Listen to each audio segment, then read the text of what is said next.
Welcome back to the Lord's channel, family, where it's all about spreading his very good news and uplifting his holy name. Because we all know he's so worthy to be praised, honored, and glorified. So to God be the glory. But family, I just want to come on and share a very quick message that the Lord dropped down in my spirit after I did some reading today. And family, anytime the Lord speaks to me, it always revs me up. But also anytime I come across a scripture that completely it just embodies and just magnifies the love that the Lord has for us, it also does the same exact thing for me. It just revs up my spirit and it just have me full of joy and love inside. So I just want to come on and prayerfully encourage someone on today and lift someone up today that may be feeling down in their spirits, because this message is just a reminder. The Lord is actually reminding us of just how much he truly loves us and how he thinks of us and how he always just have us on his heart and on his mind. But if y'all have y'all word, family, come on over to 2 Corinthians, and I am going to be reading chapter 12 and verse 9. That's 2 Corinthians chapter 12 and verse 9, and it reads, "And he said unto me, My grace is sufficient for thee, for my strength is made perfect in weakness.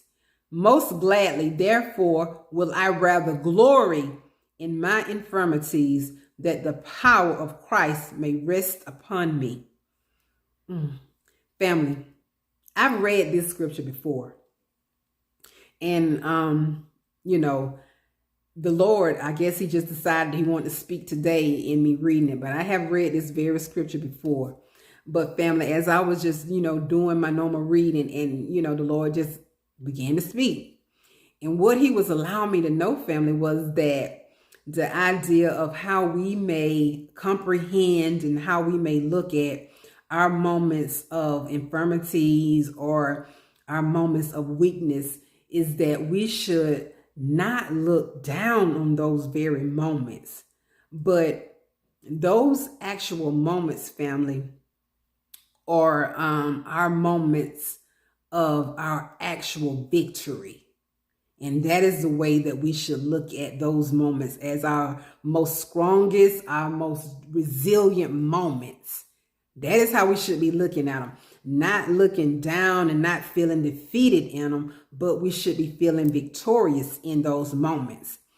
So when the Lord first began to speak it to me, family, I'm just sitting there. So, because I know it was something else coming, because he just couldn't say that and just leave it there.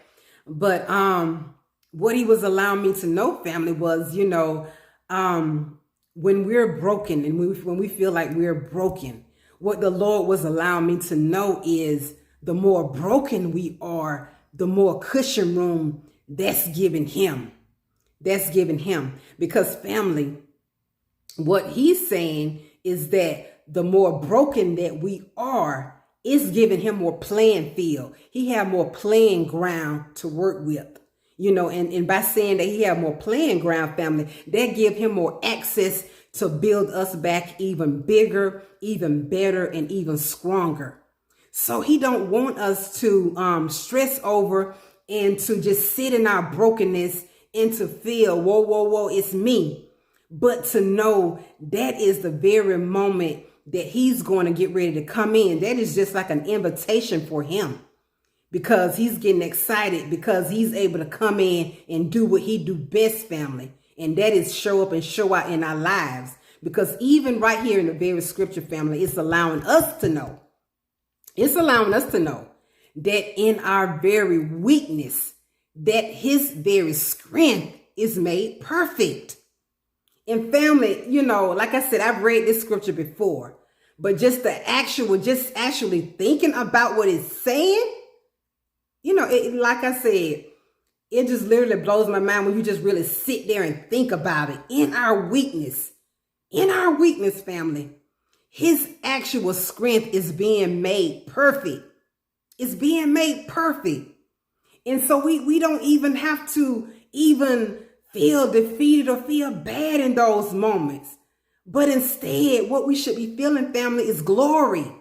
It's glory, because what the Lord is getting ready to do, family, is to rest upon us. To rest upon us. So, family, like always, like I said, whenever I get a word from the Lord, it just speaks to my spirit and it gets me revved up. And what the Lord also was allowing me to know, family, just like how you can see a seed that's in the ground, that's, once that seed is first put into the ground and it's covered in all that dirt. And that can just remind us of how we feel when we're covered in all those things that we're thinking that we'll never be able to get out of, or we're never going to be able to come out of.